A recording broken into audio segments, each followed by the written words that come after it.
I know. I know. I have the intro ready whenever we want, but we can wait a few more minutes for sure. No, we can start whenever you like. Great. Up to you two. I know. Well, I will Yeah, you're. I'll get started Wow. because it's 11:01 and we're punctual people. We're artists ones. Where are you at? Are you at the club?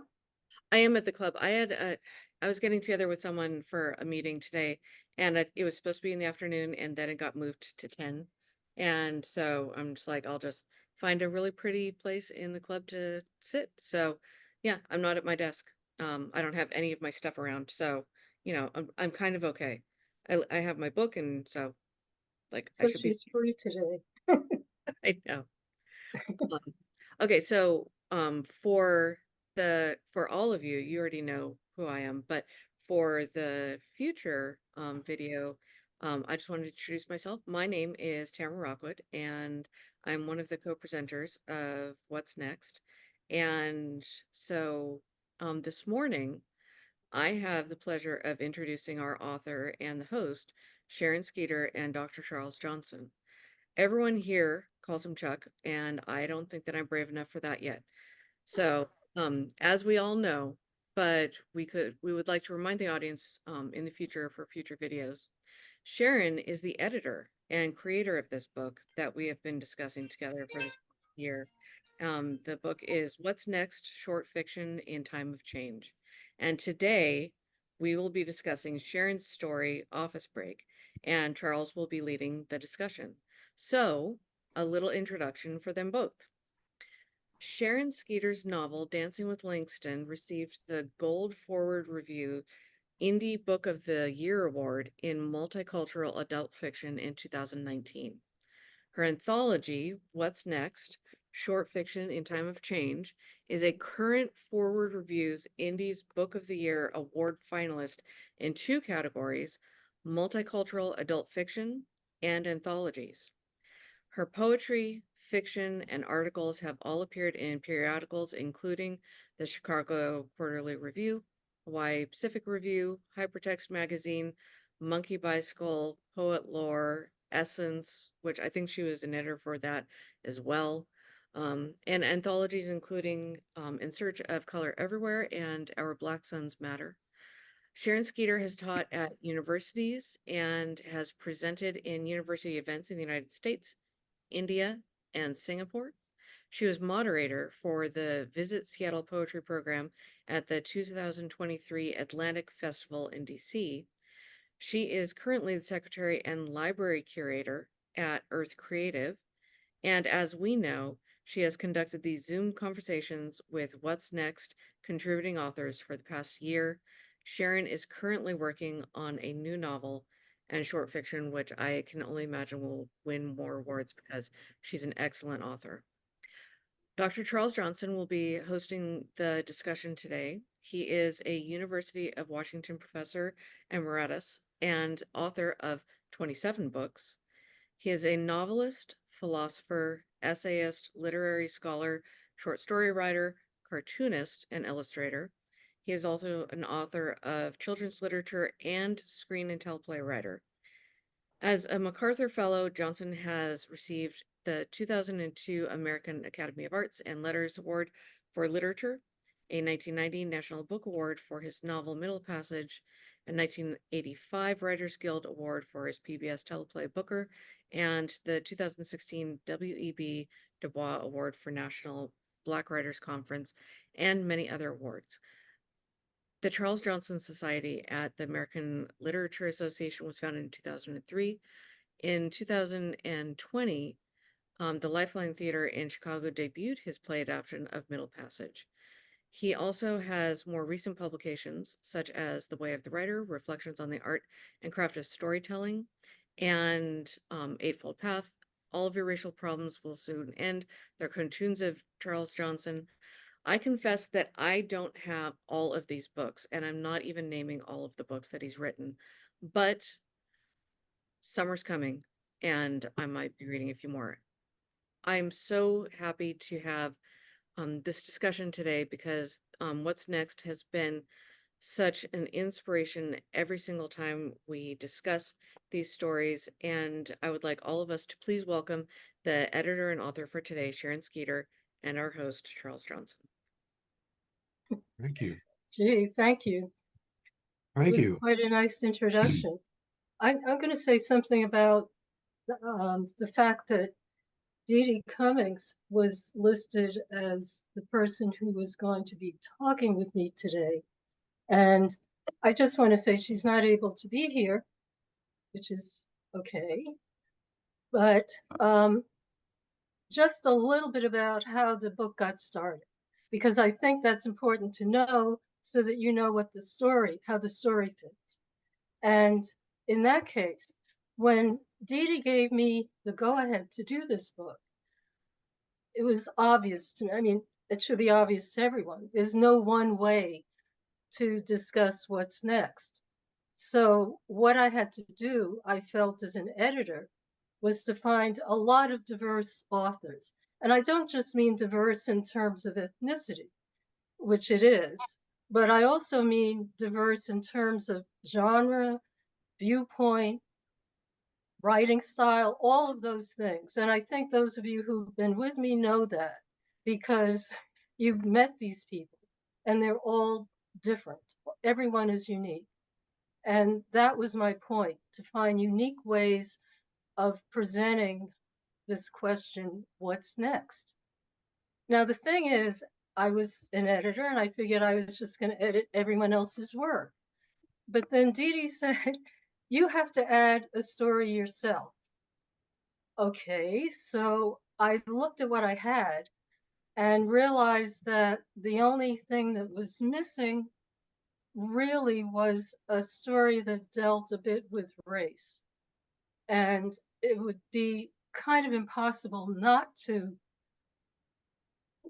have something in a book on what's next if it didn't have to do with that. So I wrote Office Break, but I did it in a way that I hope would show that it's more than just a race story. It's not really just that, because that would be too easy. That would be just pitting people against each other. This one has more to do with the nuance of what might be causing some of the issues and how we might be able to find a way out of it. In other words, I tried to keep it in the context of what's next, because that's my particular worldview. I think what I'll do, I wanted to keep this brief because I wanted to give you a chance to talk to me about it, or for Chuck to talk about it. So I'll leave it to Chuck. I'm ready. I think I'm ready. I'm scared.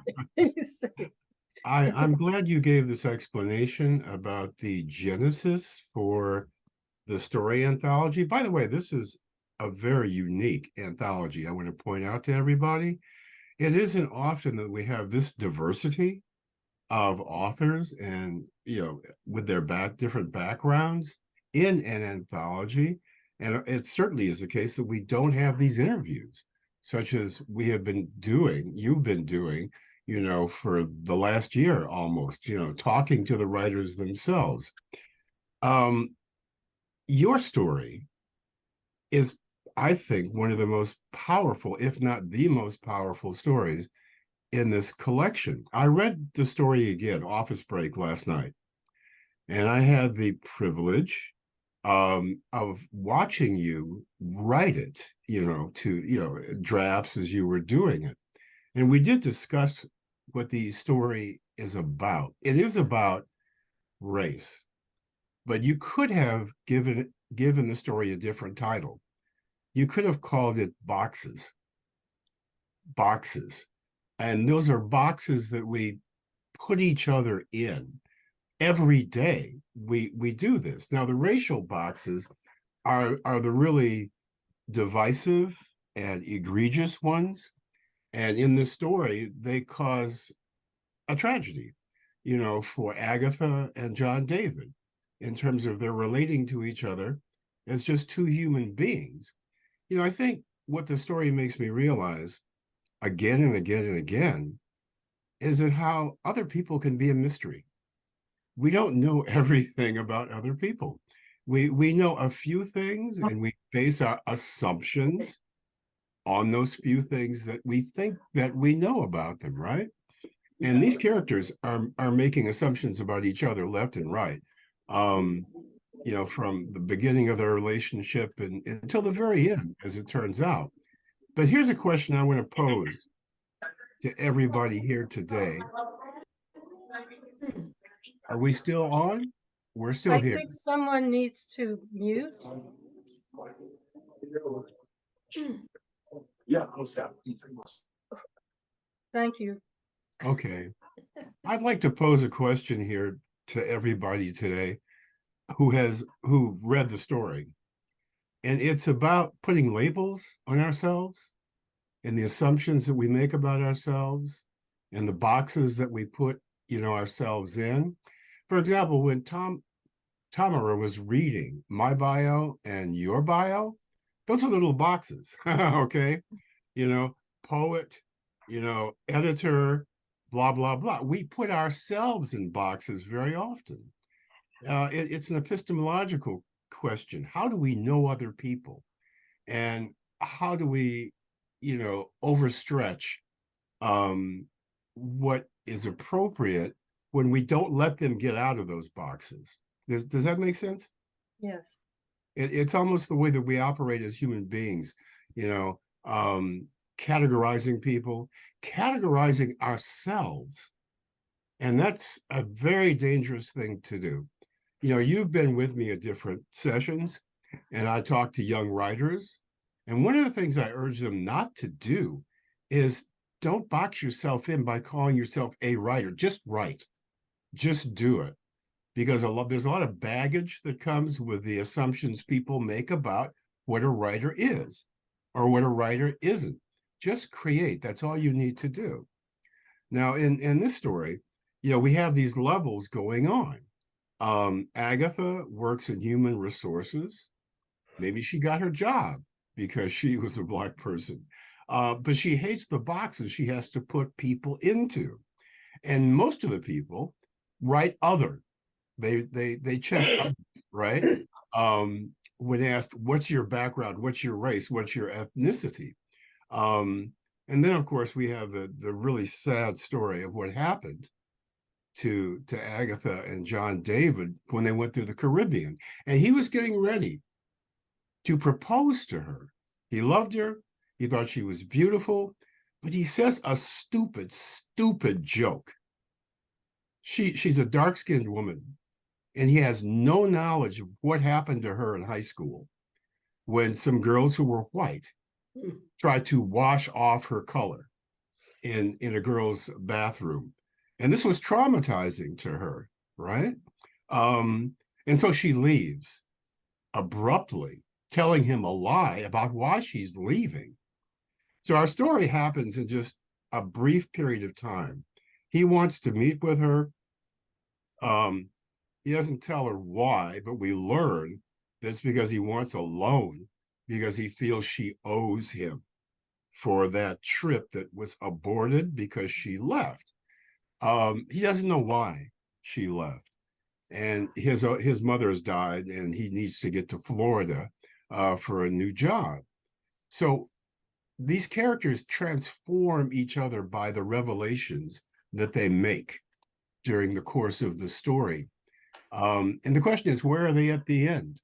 Have they transcended the boxes that they placed each other in so they can simply see each other without assumptions and recognize the mystery and the beauty and the pain, that each and every human being represents? Is that the question? Yes, that's for me. I'll go back a little bit to the title. The title can be taken quite literally as, she quit her job.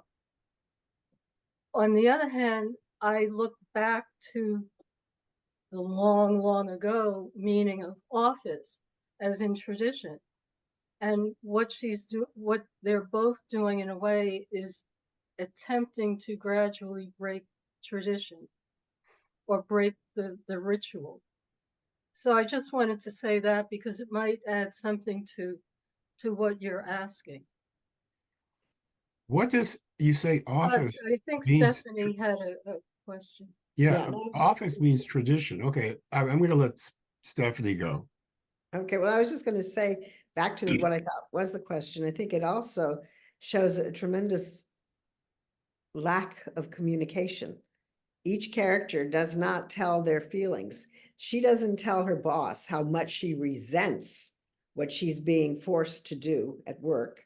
She never communicates the fact that she didn't get a degree and she's not doing the kind of work she's qualified to do. She never communicates. She feels it, and it's angst, and it's driving her to leave the job. She never tells him, and in the Caribbean, that what had happened to her. She doesn't share her there's no sharing of personal feelings, and it only comes to fruition when his mother dies, that he is sharing that with her. She doesn't share with her son what she's feeling. She hides it. When her loneliness, she hides and waits to let him know. So there's this lack, I think, of all the characters, this tremendous lack of communication, and it's very hopeful at the end because they are starting to communicate. And I really, it's a beautiful ending. I think that he's going to find her a job in Orlando. They're going to move there and become a family because they've shared their characters' hurts and feelings. But up to that point, it's been part of like a cover up of covering up the real emotional core and feelings. They're not really sharing themselves with each other. It's just the surface of what they want to appear to be. It's just That's really a good point, because after, the obvious, right? What we call race is on the surface, and it makes it difficult to communicate. How can you communicate something that's intrinsic, that's on the surface, that you are born with? How do you communicate that?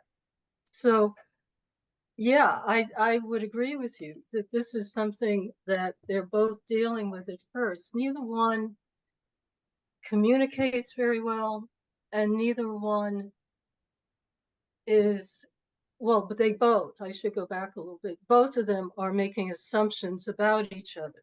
Like, maybe you should know this already. And it's impossible. How can you know this already? You can't. You have to communicate in order for people to understand what it is you are feeling.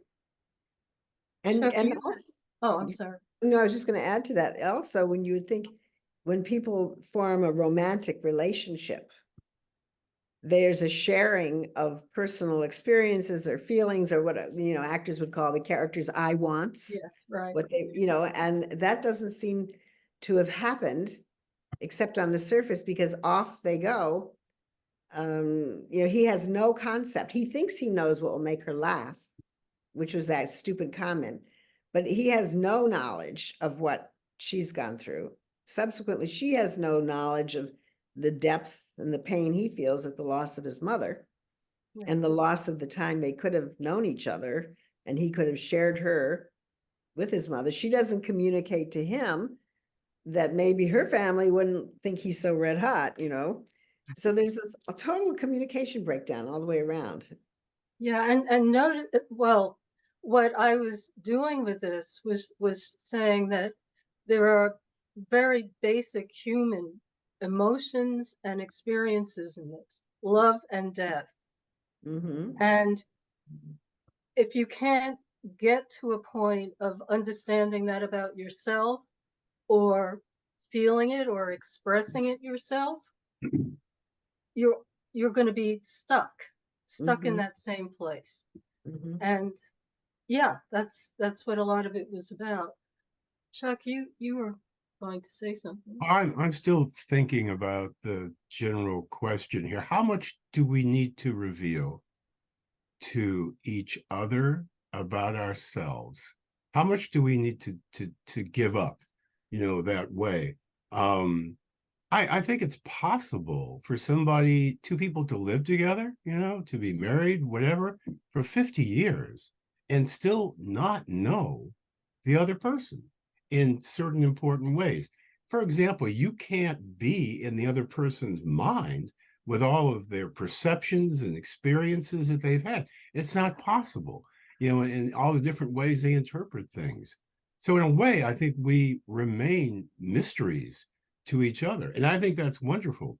There's a story that's classic by Joyce that you probably know called The Dead. The Dead. It's about this man and this woman, and they go to a party. But what happens is he didn't know about a lover she had, I believe, earlier. And it's that revelation that transforms his understanding of her and himself. In other words, just that one little piece of information about her past, completely remakes his understanding. And so there's something marvelous actually about the possibility of two people not knowing each other fully, because they'll always be interesting and surprising. You always discover something new that you just didn't know was there because the person didn't talk about it.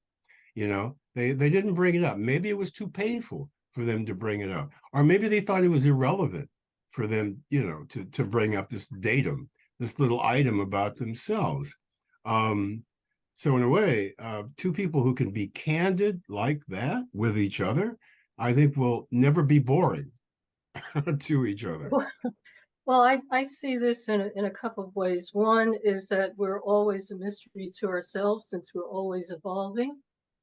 And the other thing is, I agree with you. The thing about Agatha, though, is the situation came up where where it might have been appropriate for her to say something, but instead she makes up this lie. Yes. And that to me is where I think Stephanie might be seeing some of the communication breakdown, because she had her opportunity. Right. She could have come out of the shower and said, I don't like that. You hurt me, and Right. this is why. But she doesn't. Yeah, she's also hiding from herself. It was a form of protecting herself because she didn't want to bring it up and reveal that because it was too painful for her. And so she was living a lie for herself in a way, because she was not capable of sharing the pain that she had with him. Not about, from the past I'm talking about, not even from his stupid remark, but her really heart-wrenching, horrible experience when she was a kid. She's not capable of sharing that. She's covering it up. If she had shared that in the Caribbean, come out of the shower and crying, and told him why she was crying, that would have been a powerful moment for both of them, and it would have bonded them in a particular way. And he wanted, I think, I get the impression he wanted to propose to her. I think his heart would have been moved. He would have seen his error, and we would have a different story entirely. Yes, it would be. It's this business of trust. I was interested with what you said, Chuck, about the individuals being, always being separate, not together. But there is that kind of a thing that can exist. If you're soulmates, you're still individuals, but the basic is it's a matter of trust. The feeling that the other person always has your back. And it was interesting at the end of the story, when she's walking away, she knew he had her back. He was looking at her, and she turned around, and he was. So she realizes in a way that he does have her back. He does. Yes. That element of trust is there. She knows he's going to pay her back for the money, and she knows probably that they will go to Orlando. And I would add one thing to what you just said about trust. Throughout the story, she doesn't want to allow herself to be vulnerable. From the time they walk in, she's not being defensive so much as she doesn't want to be vulnerable. And that's something probably that's really important for two people to be able to be vulnerable, before each other, Mhm. and still love each other and be forgiving of That's each other. or Um, accepting. or yeah, exactly, accepting of each other. Those are very important things. But there's another dimension here too that I believe Sharyn just touched upon, in terms of, we do label ourselves, but we're not nouns, we're verbs, we're not products, Mhm. we're processes, right? We are Right. different from the people we were in our childhood, our adolescence, our early manhood or womanhood. We're changing every day. It's like a stream, you know. Mhm. But when you label somebody or put them in a box, it's like you freeze that stream and make them an essence, make them a meaning that you feel comfortable with. But Mhm. the point of the matter is, every day we're evolving, and changing and learning new things about ourselves in Mhm. that process.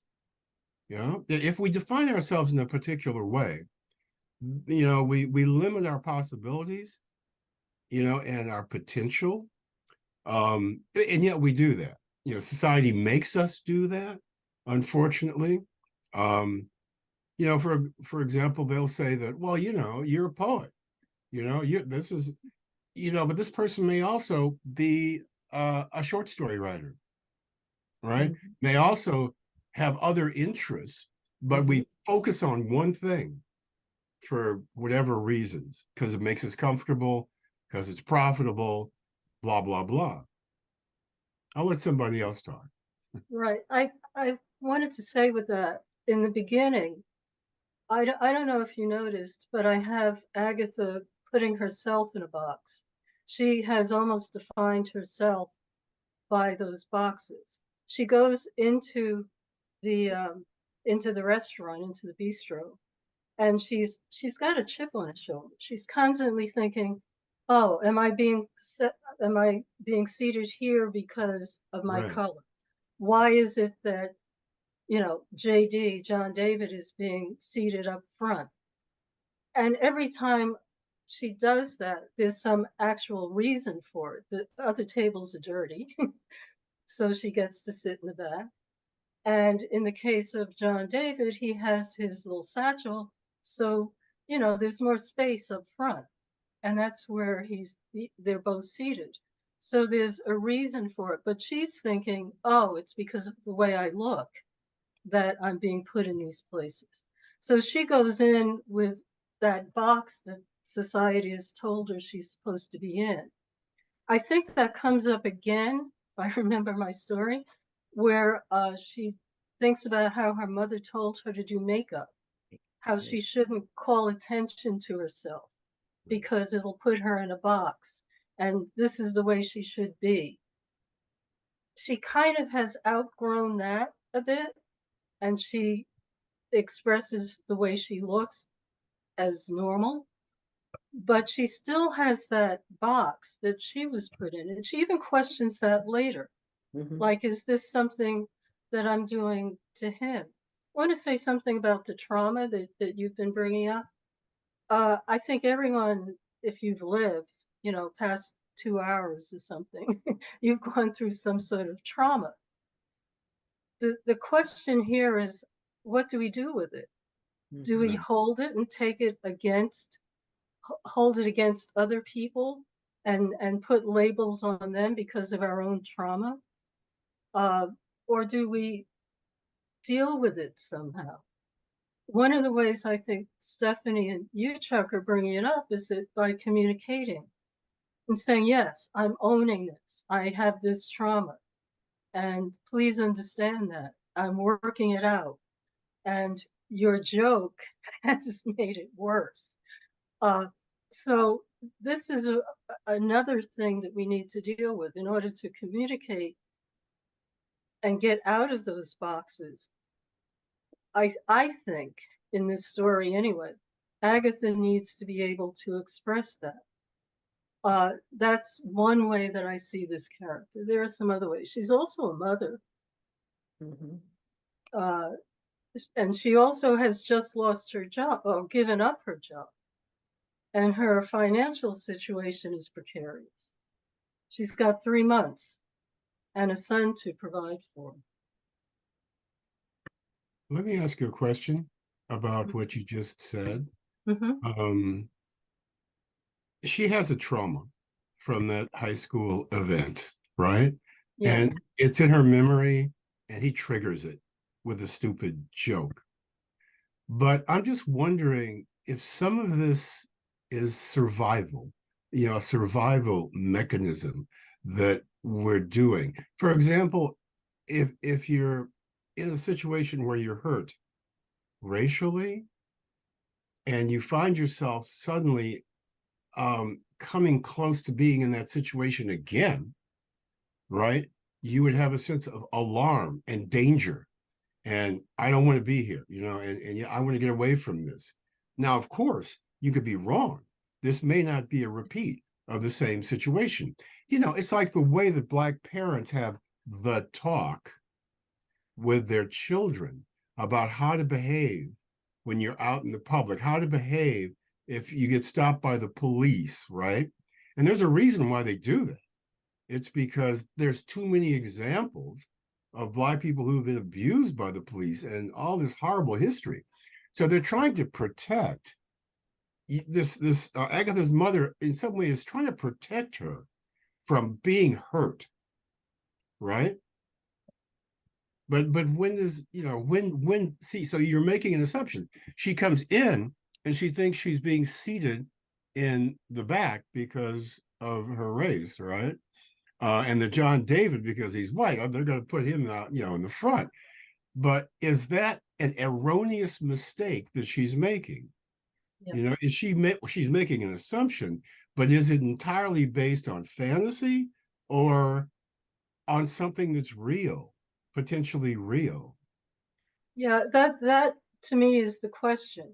I don't know. She says, and I have the character say every time she goes into this place, that's where she's seated. So she's wondering, but she might go into the place alone. It's near her work, near her office. So she might go in alone, and maybe that's where the seats are for people who are, single. So there is that question, and it's out there. Who knows? My, Yeah. I just want to say for Agatha, how much of that trauma do you hold and continue? As Buddhists, we deal with non-attachment.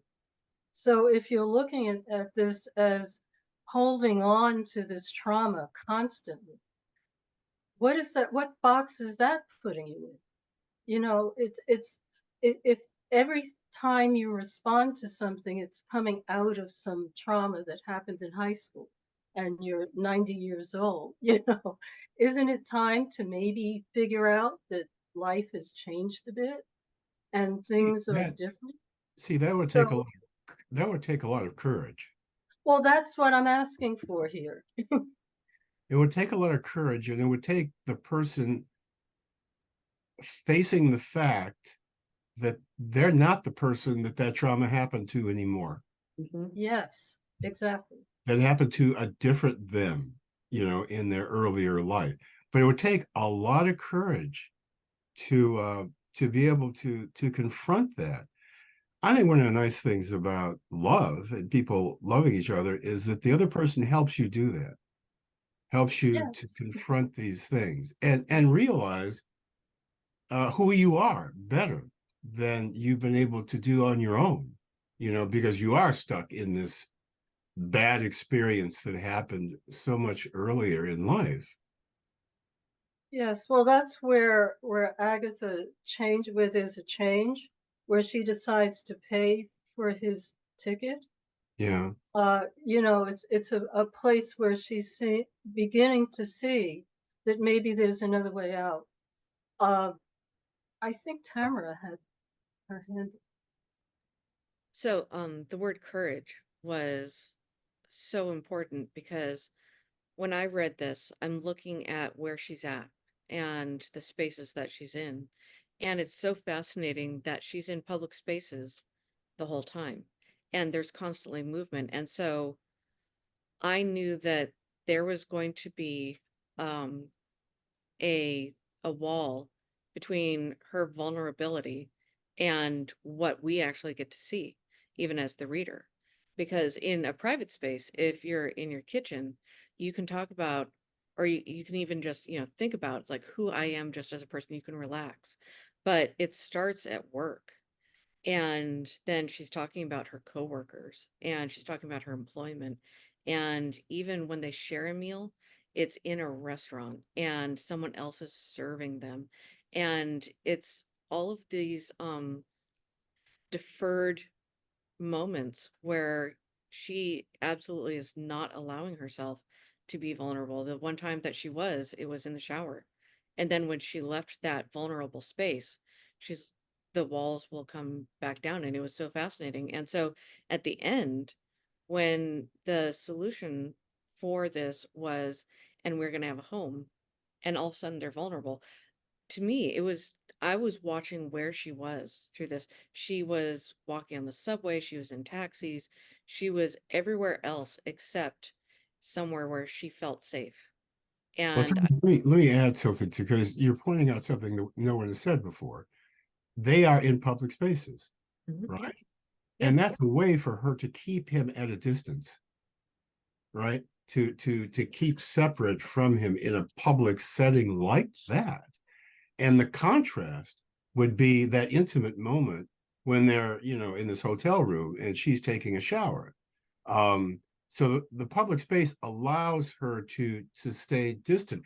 I had a chairman, my chairman in the English department at the University of Washington, made me laugh one time because he was watching me.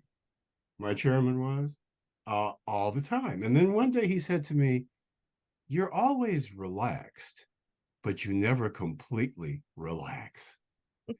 And I thought, you're right. You really nailed me. When I leave my house, my guard is up. I don't relax until I get back to my house. I go back out into the social world. I don't know what's going to happen. I don't know what somebody's going to bring at me, throw at me, what kind of curveballs I'm going to get. So I never, and he was right, completely relax outside of my own environment.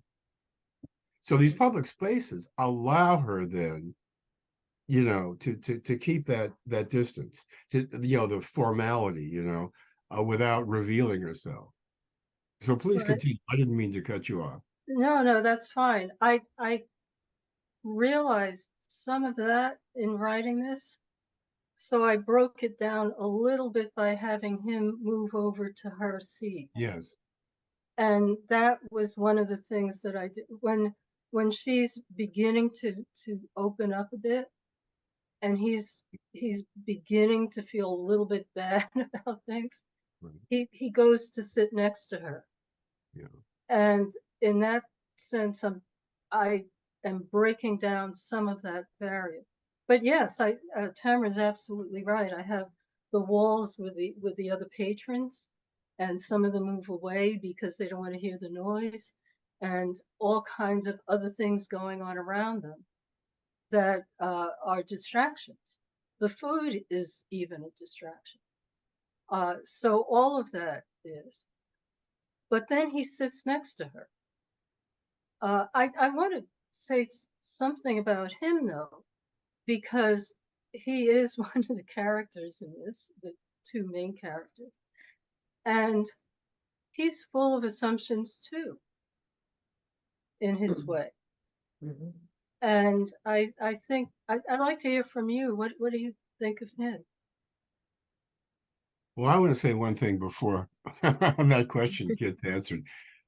James Baldwin, lived in France, for a big part of his life. And he made a statement that struck me when I was much younger. He talked about, you know, uh, for the French, as opposed to Americans, we don't immediately jump to somebody's name. What's your name? Oh, you're Chuck. Okay. You're not Dr. Johnson. That's American. We just jump into making assumptions about somebody. And so he said in France, when you meet somebody, you meet in a restaurant. They don't invite you to their home on the first meeting. You might meet in a restaurant 2 times, 3 times before they let you into their home. So there is a kind of public place with formality. So when he comes over and sits next to her, right? He's trying to get close to her, obviously, physically he is, but literally, emotionally too. I thought she was a little bit uncomfortable when he did that. Doesn't she pull away from him? Doesn't he try to embrace her and she pulls away? Yeah, Yes. Next to her. So she Yes. reacts away from him and yeah, pulls away from him when he's trying to reach out to, in effect, hug her. yeah. And And she, that happens at the end of the story too. He gives her a kiss. Mhm. He may try to hug her and she doesn't let it happen there too. I have to look back at the story. Right. But I think those are very insightful observations. Well, the other thing is when you're speaking of the French, notice they're in a French bistro. That's Oh, right. yes. I had worked that out. Let's see. But what about it? He's constantly he's making assumptions. Oh, I can just tell any old joke I want to, and everything will be fine. She'll just come out of the shower, I'll pose, I brought her here, and she's just got to say yes. That assumption gets shifted quite a bit in this. But Well, why would he make those assumptions? is it because he feels relaxed with her and he could be trusting with her and she wouldn't take it the wrong way? Was that Yes. his mistake? Yeah, and maybe he thought in a sense that if he were black and saying that to her, then there would have been it would have been a whole different reaction. And, maybe he felt so close to her that he felt he could say that. And I want to add another question. Why is she really hesitant to have him meet her family? The kid Martin, they get along, John David and Martin, but would she be uncomfortable with bringing this guy David, John David, to meet her family? I think so, because I don't give any indication that she's very close to her family herself. She Mhm. makes up her family when she tells him that she's going to this Pearl's funeral. Right. She makes them up. She doesn't even use real people. The only one who I mention is her sister. Mhm. Her sister would understand because her sister has been helping her. I kind of implied that her sister has been helping all along with the child when when Agatha has to go away. So yes, I think that she might have some difficulty if she even is close to her family. Her Martin's father has disappeared. Her mother is no longer around. Her family is her sister. I don't know if there's anyone else. And then at the other hand, oh, I'm sorry, David, go ahead. Go ahead. All right. So I'm so grateful that there's this program and led by Sharyn, created by Sharyn, and carried to continue until the last story of it. And I have learned a lot. I thoroughly enjoyed every session of it.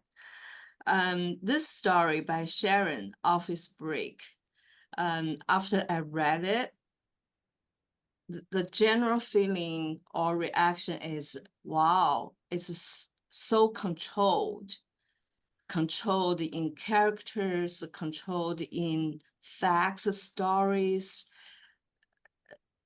Every person in this, there are not many, but controlled in their emotions, feelings, and I feel kind of heavy, and there's so many undercurrents flowing, but very few come up to the surface.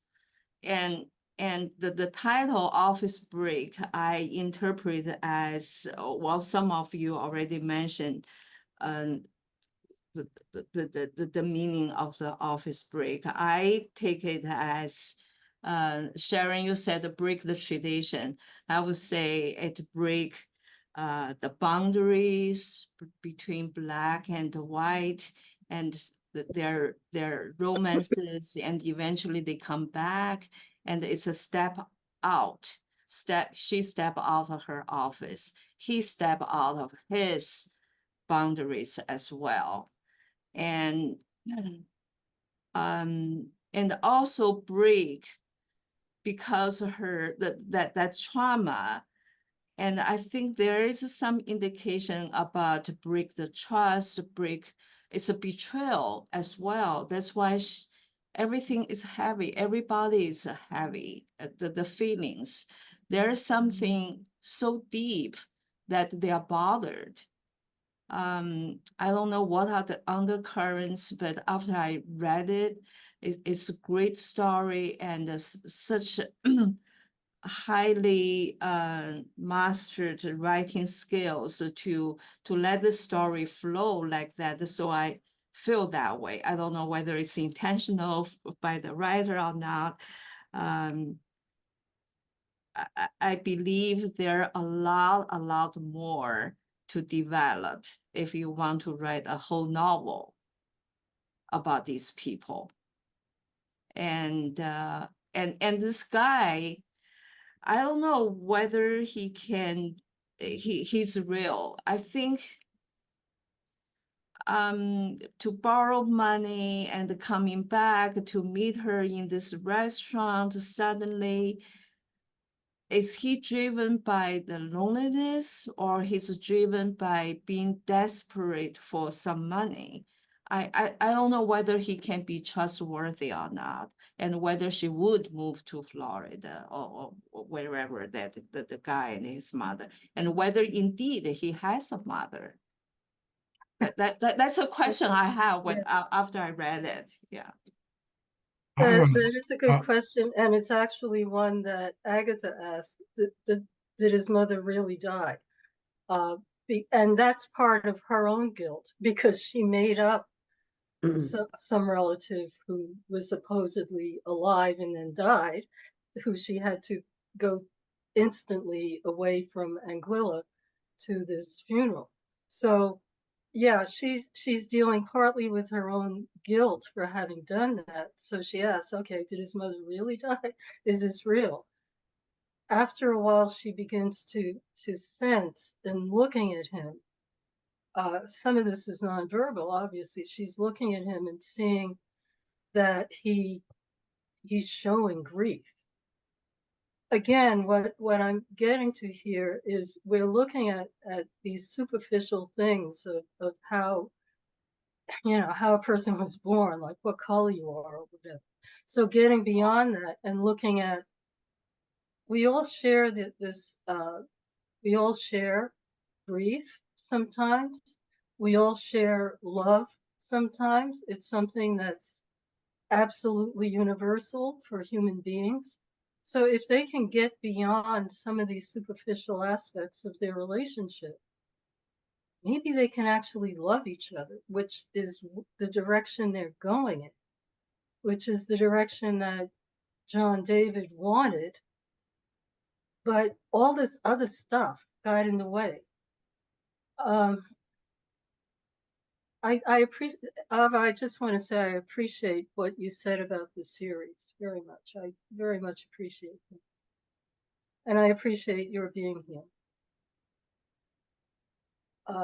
Did I miss something in the question? Well, I think Ava raised an important question. These are two shy people. Yes. They're very shy. He's fidgety and kind of awkward. He's this IT person. She is shy and is not seeing anybody, as Martin, her son, realizes. The guy Ty she was with, he lied to her apparently about his late night working. He wasn't working late at night apparently. And And then she's always she's worried about people making assumptions, men, about her and what female behavior they expect from her, right? There's a line in there about that. One of the reasons the story works so well, and I will give you a quote from a French writer, Prosper Mérimée, who said, even a single glove in a story must have its theory. Even a single glove that you put in the story must have its reason for being there and is meaningful. Stephanie knows exactly what I'm talking about because you're in theater, right? You can't have a prop on the stage that that is just casual and just thrown out there, because it's going to contribute to the overall experience of the story. Every costume, every prop, every glove in the story or on the stage is meaningful. So there's nothing in this story that doesn't contribute to its coherence, its overall coherence in the effect that you're trying to get, including the meals that they order and do not eat, right? And so she's going to, he says, Martin can have my meal, right? Because they're going to get a doggy bag. So everything in the story has been thought through by Sharyn, by the author. So by the time the reader gets there, well, you've been there already. You've kind of gone over in your mind hundreds of times. Would he do this? Would she lift this cup?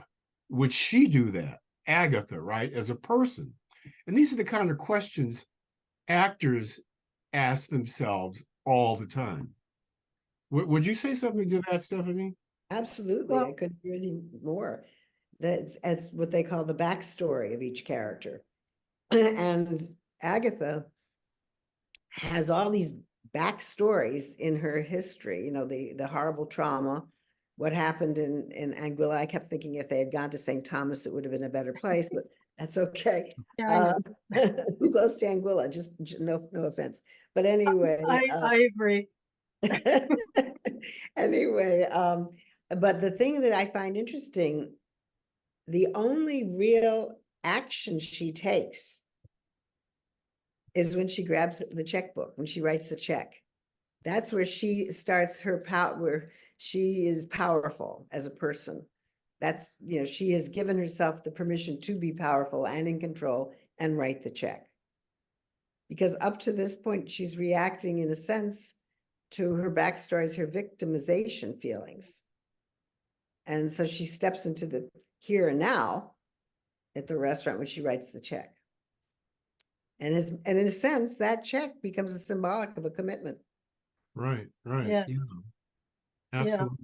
Thank you for that. I also want to say,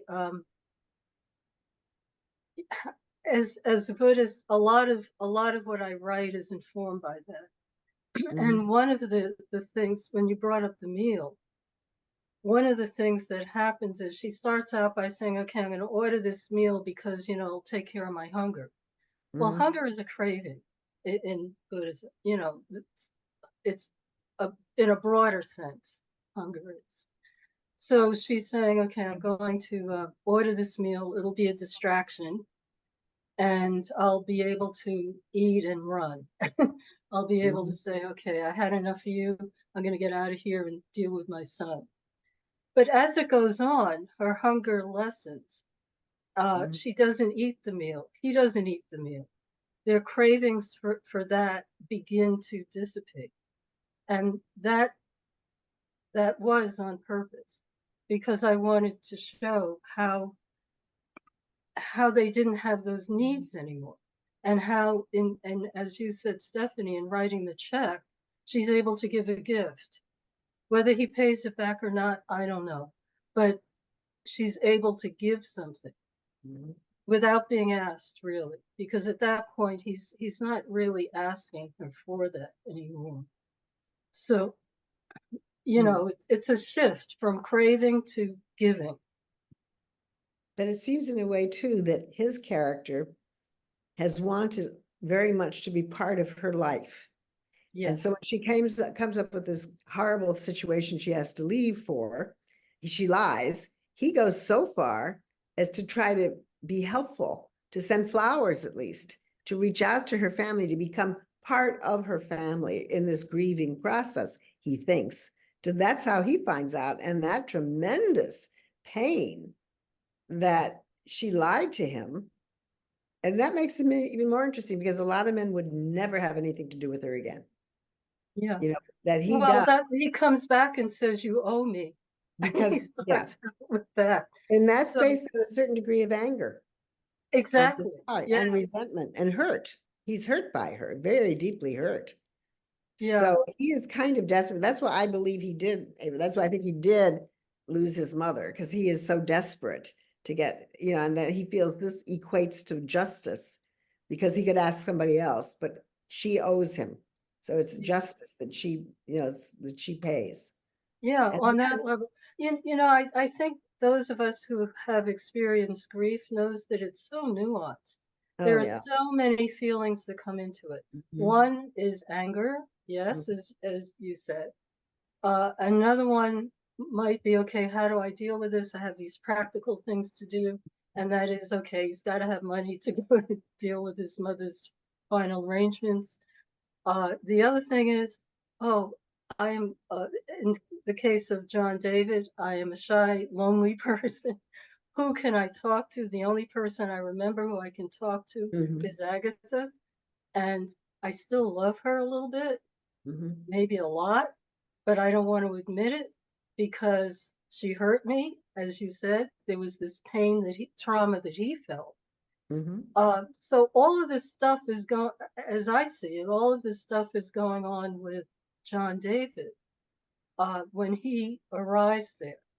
But he arrives there out of grief and also out of, well, just the need to connect. And who else is there to connect with? It's only been 6 months really that they've been apart. And he's been at his computer screen all that time. So what real person can he deal with? I'm glad you point this out about John David. This is, I would say this is her story, but in a way, it's also his story too. Yes. And I'm thinking and playing through in my mind, okay, he takes her to this place and spends money and he's going to propose to her, and she abruptly leaves. He doesn't know why. So he follows up by trying to be supportive and finds out that she lied to him. And that has got to be a deep wound that would affect his sense of who am I, his desirability. It's like he's been rejected, and he would be skitterish maybe of entering into a relationship with somebody else. Do you think? Yes, I think so. But that's partly why I presented him at a moment of his immediate grief. His mother has just Oh, died. right. And in that sense, he's at a point of being vulnerable. And there is something on page 264, and when I saw this is the line that defined where he was for me, because she said, "What's your address?" And he didn't write it down in his handwriting.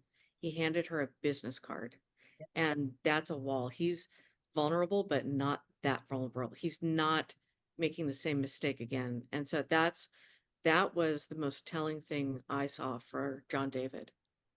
So that keeps him from being too vulnerable, right?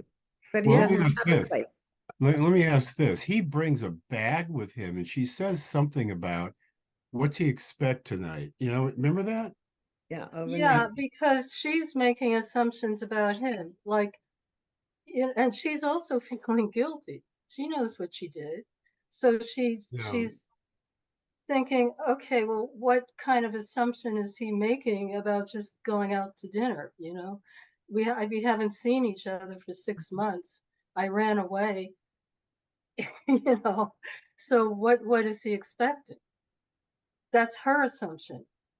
But then it turns out to be something much deeper, that he's got to leave because of this death, There's and he's yeah. got to deal with it. There's another interesting thing that you just mentioned. It made me think 6 months. What if he had called her 4 months ago or a month after? Would she have answered? Would she have seen him? Or did it need to take 6 months for her to agree to meet him? I mean, he tried so hard to to console her, to reach out to her family and all this stuff. And then she didn't really know that he had done that, I don't think, did she? Did you know that he knew I don't know. She might have known from her sister, that she because her lied? sister So she knows that he knew that she lied. and I think, if I remember my story, I think that she mentions something like, "Oh, he's going to bring that up." So, you know, it's like she's aware that he probably knows that of what she did. Remember too, she's in a vulnerable point. She just quit her job in some sort of a minor rage, and didn't talk to anybody when she left, and is wondering about how she's going to take care of her son. That's a big deal for her. So they're both at vulnerable points. They both have lost something. So in a way, it's a point where they're finding a new way. And as two people who did probably love each other before, and there's this part of it still there, maybe they can go on. Are these people you know, or you see, you observe? But when I read the story, they're so real. I can imagine it is in Lower Manhattan, it is in New York City, and the office building, offices of her, the office of hers, and also picture this man. So I like to know the writing process, Sharyn, you went through when you wrote this story, and who are they, and what are the base or the shadows of these characters that you built this story upon? Well, it's not me. It's not real characters. So I did for a lot of my life work in offices in New York City.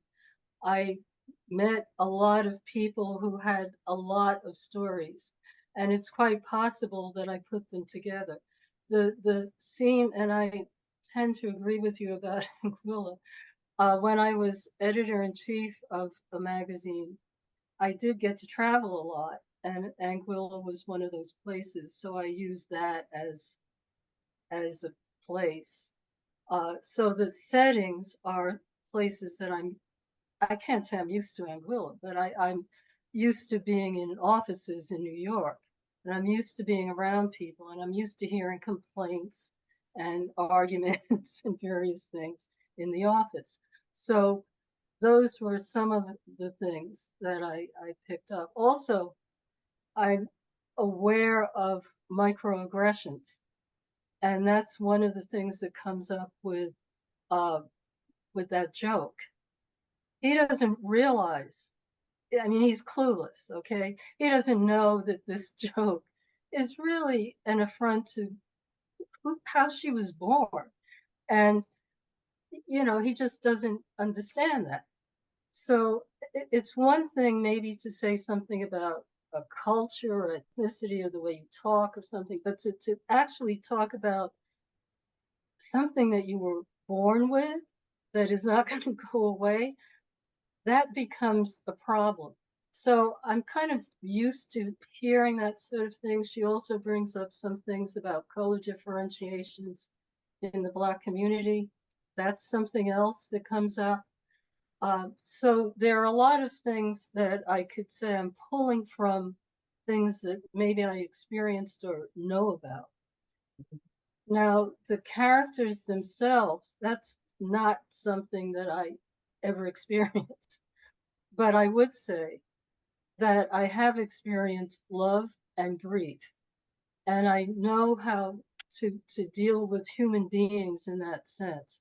And that's what I really, at core, am dealing with here. It's not the surface aspects of these people, which is why I'm sometimes hesitant to call this a race story.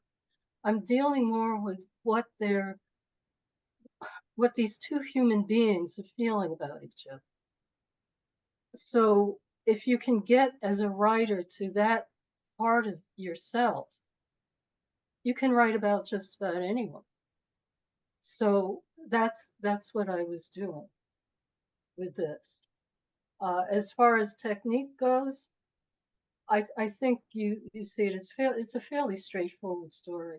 I would say, you know, it's fairly linear. It goes from one point to the next to the next. It's not.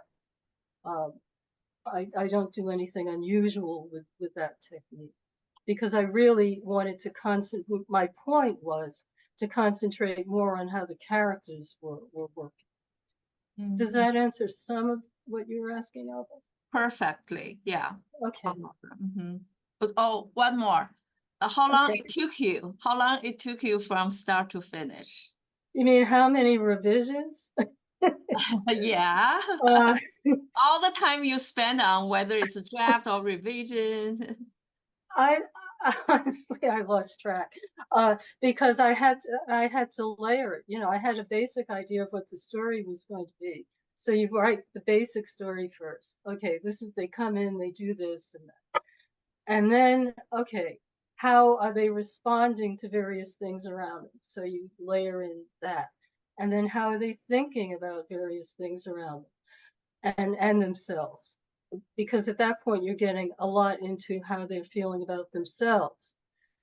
So I'm layering all of those things as I'm going along. Also, I wanted to place it in a particular time period. So I put in some things that were related to news, like Trayvon Martin, and a couple of other things to give it a time period. And also to understand that it might be a little bit before 2024. Although I wrote it specifically for this book, so it's a fairly new story. It's a great story. It's such a wonderful discussion. I apologize. I have to sign off at this I moment. know. But thank you so much. And as I said in my notes, it's to me, very filmic. I can see it on Netflix. It would be a great film. Okay, we got to write a screenplay. Okay. Yep. It's really would be very effective, I think. Thank you so Okay, much. that and my novel. Yes, Dancing with Langston is definitely a film. Take care. Bye-bye, everybody. Okay, see you next time. Yes, bye. Oh, that's funny. Some people have been very quiet. Anything else you'd like to say? I think it's a powerful story, and it stimulates so much discussion about how do we deal with each other. You know, how do we interact with each other? How do we overcome our own ideas about each other and about ourselves, right? And ideas about ourselves that, you know, the other person, how shall I put this? I said the other people are a mystery, but also other people can unlock the mystery of ourselves through our interactions with them, right? They can show us sides of ourselves that we never dreamed possible. Yes. And that's what is happening in this story for both of them. Yeah. Because he goes from saying, you owe me, to saying, I can get a job for you, I can make a home for you. And they both need that, frankly. I mean, she needs that in the practical sense because she's out of work and thinking, how am I going to live in the 4th month after my money runs out? So she needs that, and he needs that emotionally because his mother died, and he's feeling alone. He's going to Florida primarily. He got the job before his mother died, and he wanted to go there so that he could be close to her. But now she's gone, so he'll be there alone. Was he So an only child? that's an assumption, yes. Yeah, it's an assumption. Because there are no, I mentioned no relatives besides the mother, really, you know, no one else is related to him. So that would be. Yeah, he is a lonely man, isolated, lonely and isolated. Yes. So what is the next story, Sharyn? Besides the one you saw already that I appreciate, Sweepstakes, I'm working on another one. That one I think you saw. That one is a very different tone. Right, I'm waiting for you to talk about it, but then we missed that session, and probably you want to come back to the writers' evening and talk about that story. I read it. Okay, that one. I also did another one recently. Well, two others recently. One is a little bit closer to home. But it's not really. I mean, the thing about writers is, you know, if you hang out with us, you might find little pieces of yourself in stories, but not really. In this case, I was looking at a problem of gun culture, and I placed it in World War II, a World War II setting, so to speak. You'll see the story, but basically what it is a veteran saved a gun, you know, a souvenir gun from World War II, a German Luger, and one of his son's friends takes the gun, and then a lot of things happen after. No one is killed, but it causes a lot of development after. That one I'm working on a little bit, and that one, if I ever get a chance to present again to the writers group, I might need some help with that one. So I'll bring that one over. Another one that I'm working on is really toward the beginning, and that has to do with a person who was mentally unbalanced, I'll say, who let everybody believe that she was the princess, the ex-wife of a Saudi prince. I'll leave it at that. I mean, this really happened. So I'm trying to figure out, I mean, I really know this unusual person, or knew this unusual person. So I'll figure out how to make this into a story, and that one is really at the beginnings. So that's something else. Nice. And I'm working on a novel, which is much more complicated. Much more complicated than Dancing with Langston. Well, thank you both for leading us through this amazing discussion. That it's such a wonderful story to pick apart.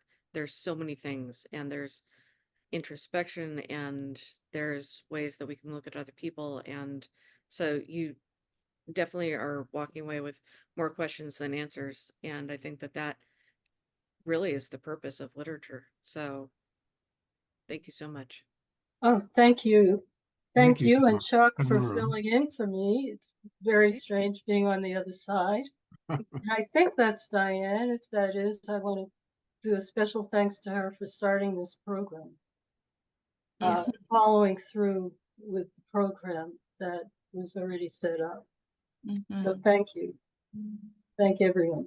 All right. Thank you. And I you. just wanted to say that I just tuned in for the first time, and so I didn't really realize what the format was, and that I should have read the story, but I thought this was one of the most fascinating conversations, and really, really very, the way that you took a look at characters and the dimensions and so forth was very inspirational. So Mhm. next time Oh, I'll read it. thank you. Well, we have two more. Two more. Only two more. Oh, I don't want this session know. end. Well, then you can see a lot of them over again because Tamarah has been very good about putting them up. Okay, I'm almost caught up. Tamarah. I just got 2 more, so yeah, I'm almost done. Okay. But I have to Almost. make the ferry, so I have to go. Okay, we all do. Thank you. Thank you. Okay, see you next one. Yes, Goodbye. thank you. Bye. Thanks, Alice. Okay.